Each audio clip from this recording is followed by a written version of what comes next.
تو ہم نے یہ حدیثوں کو بھلا دیا، اور وہ جو علماء کا موقف ہے اس کو اتنا اسٹرانگلی ہم پیش کرتے ہیں کہ پتہ نہیں جیسے وہ کوئی حدیث ہے. تو میں پھر یہی کہوں گا کہ آپ علماء سے کہ اس پہ کوئی کلیئر موقف دیں.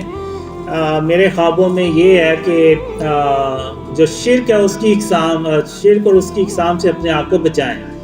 تو بہت سے لوگ کہتے ہیں کہ جی یہ تو شیطان آ کے آپ کو بہکا رہا ہے.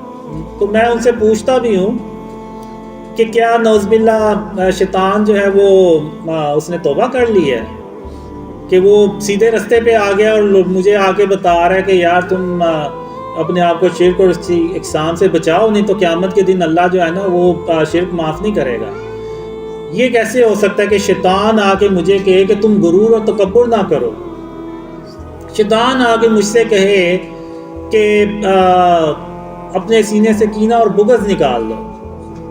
شیطان مجھ سے یہ کہے آ کے کہ زمین پہ اکڑ کے مت چلو، عاجزی سے چلو اور سر کو جھکا کے چلو. یہ کیسے ہو سکتا ہے کہ شیطان مجھے یہ چیزیں آ کے سکھانا شروع ہو جائے کہ اپنی جو کھانے کی برتن ہیں ان کو اپنی انگلی سے چاٹ کے صاف کر لیا کرو.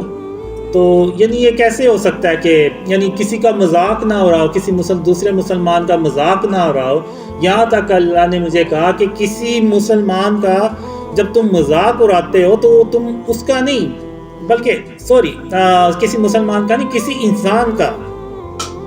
اب وہ انسان مسلمان بھی ہو سکتا ہے اور کافر بھی ہو سکتا ہے. تو یعنی مجھے اللہ نے خواب میں کسی کافر کا بھی مذاق اڑانے سے منع فرمایا کہ کیونکہ اس صورت میں تم اس کا مذاق نہیں اڑا رہے، تم نعوذ باللہ اللہ رب العالمین کا مذاق اڑا رہے ہو. کچھ اللہ نے اس کو پیدا کر کے اس کو ایسا بنا کے نعوذ باللہ کوئی بہت بڑی غلطی کر دی.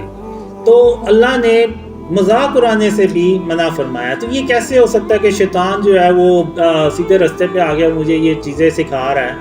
تو آپ یعنی مجھے یہ جو ویڈیوز بناتے ہیں وہ خود کہتے ہیں کہ اس کے خوابوں میں وہی چیزیں جو پہلے سے موجود ہیں. تو پھر یہ کیسے حجت نہیں ہو سکتی؟